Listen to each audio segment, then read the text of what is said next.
Pelatih Timnas Indonesia Patrick Kluivert mengungkapkan kesan pertamanya setelah memimpin latihan perdana skuad Garuda di Australia. Skuad Garuda dipastikan sudah lengkap, sehingga latihan perdana di lapangan pun digelar tim pelatih. Para pemain Timnas mulai menjalani latihan untuk persiapan laga lanjutan putaran ketiga menghadapi Australia. Menatap laga penting ini, Patrick Kluivert pun mengungkapkan kesan pertamanya setelah memimpin latihan perdana skuad Garuda. Ia pun dibuat terkesan karena penguasaan bola para pemain sangat bagus.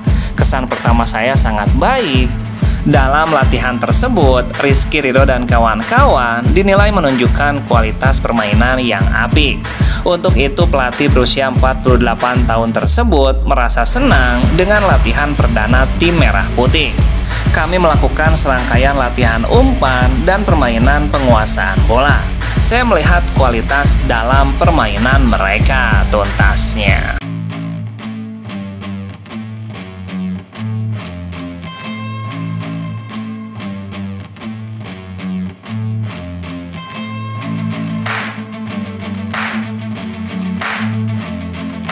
Performa apik Beckham Putra membawa Persib Bandung ke puncak klasemen, lantas tidak membuat pelatih Timnas Indonesia Patrick Kluivert kepincut. Beckham Putra mampu mencatatkan 5 gol dan 2 assist dalam 22 pertandingan bersama Persib musim ini. Pelatih Persib Bandung Boyan Hodak merespon soal anak asuhnya yang tidak mendapatkan kesempatan berbaju Timnas. Menurut Boyan, itu adalah kewenangan penuh dari sang pelatih Patrick Kluivert. Hingga ia tidak bisa mengomentarinya, sang pelatih turut menghormati apa yang sudah dikerjakan dalam menjaring 30 nama skuad terbaik tim Garuda. Lebih lanjut, Boyan memahami bagaimana persaingan di posisi Beckham yang sering beroperasi pada sektor sayap penyerangan tim. Pada posisi itu, sudah bercokol banyak pemain abroad seperti Ragnar Oratmagon, juga kadang ditempati Marcelino Ferdinand. Nama-nama penyerang depan juga jadi opsi pilihan Patrick Kluivert seperti Ramadan Sananta, Septian Bagaskara, dan Ole Romni. Jadi kadang itu tergantung dari posisinya. Dan kondisi Beckham itu mungkin dipengaruhi pemain lain. Itu semua akhirnya tergantung pada pelatih tim.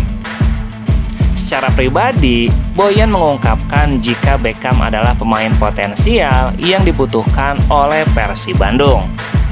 Beckham adalah pemain yang kreatif, hanya saja sang pemain butuh tampil lebih konsisten di setiap pertandingan. Beckham adalah pemain yang sangat potensial, tapi dia harus bekerja keras. Musim lalu dia sangat inkonsisten. Kadang ada momen yang brilian, tapi juga ada pertandingan yang tidak berjalan baik. Jadi saya jelaskan padanya, dia harus bekerja keras untuk bisa lebih baik. Jika dia bisa lebih konsisten, maka itu bagus untuk klub dan juga untuk sang pemain. Dan punya potensi untuk lebih baik lagi, tuntasnya.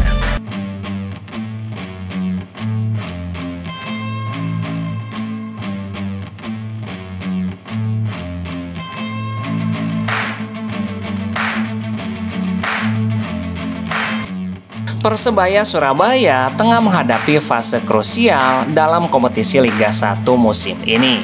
Dengan sisa 7 pertandingan, Green Force menempati posisi ketiga klasemen sementara, tertinggal 9 poin dari pemuncak klasemen Persib Bandung. Meski peluang juara masih terbuka, namun cukup tipis. Manajemen Persebaya bertekad memaksimalkan sisa laga untuk meraih poin optimal. Target adalah finish di peringkat terbaik saat liga berakhir. Selain fokus pada sisa pertandingan, persiapan untuk musim depan juga mulai digodok. Ini mencakup evaluasi pemain dan kemungkinan perubahan di jajaran ofisial tim. Di tengah dinamika tersebut, muncul spekulasi mengenai masa depan pelatih Paul Monster. Beberapa rumor, nama Sintayong, mantan pelatih Timnas Indonesia, mencuat sebagai kandidat potensial menggantikan Paul Monster. Sintayong memiliki rekam jejak positif selama hampir 5 tahun membesut tim nasional. Kinerjanya diapresiasi karena berhasil meningkatkan performa tim di berbagai ajang internasional. Direktur Operasional Persebaya, Chandra Wahyudi, menegaskan evaluasi terhadap kinerja Paul Munster akan dilakukan setelah kompetisi berakhir. Keputusan mengenai perpanjangan kontrak atau pergantian pelatih akan diambil berdasarkan hasil evaluasi tersebut.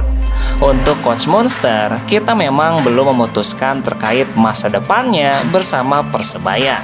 Apakah kita akan perpanjang kontrak atau tidak? Seperti tahun-tahun sebelumnya, untuk pelatih kami melihat performa hingga akhir musim. Jadi belum ada komunikasi apapun dan kita belum mencari pelatih baru tuntasnya.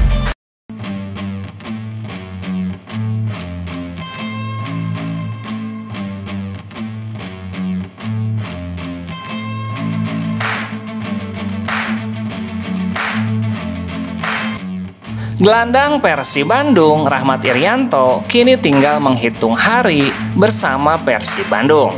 Kontraknya akan berakhir bulan ini setelah diboyong ke Kota Kembang pada awal musim 2022-2023 silam.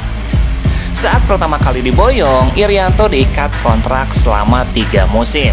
Meski tidak diumumkan secara detail, tapi mengutip dari data Transfermarkt, kontraknya akan berakhir pada Maret 2025.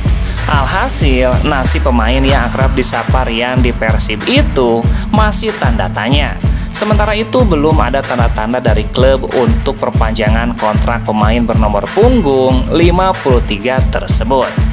Ditambah, Rian saat ini sedang berjuang sembuh dari cedera ACL.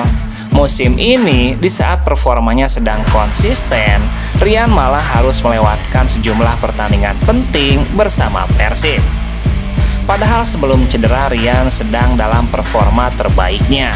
Rian secara reguler dipercaya untuk turun dengan posisi sebagai fullback kanan. Rian hanya bisa tampil dalam 7 pertandingan beruntun. Saat laga tandang melawan PSBS Biak, Rian mengalami cedera ACL. Kini Rian sedang berusaha sembuh dari cederanya, tapi sayang kontraknya di Persib juga terbilang mengkhawatirkan karena belum mendapatkan tanda-tanda perpanjangan kontrak. Sementara itu, klub kota kelahirannya Persebaya Surabaya dikabarkan ingin memulangkan kembali Rahmat Irianto di musim depan. Selain itu, setelah kepergian sang ayah, Rahmat Irianto menegaskan akan meneruskan wasiat sang ayah yang tidak banyak diketahui orang. Menarik dinantikan apakah Rahmat Irianto akan bertahan bersama Persib atau kembali ke Persebaya tuntasnya.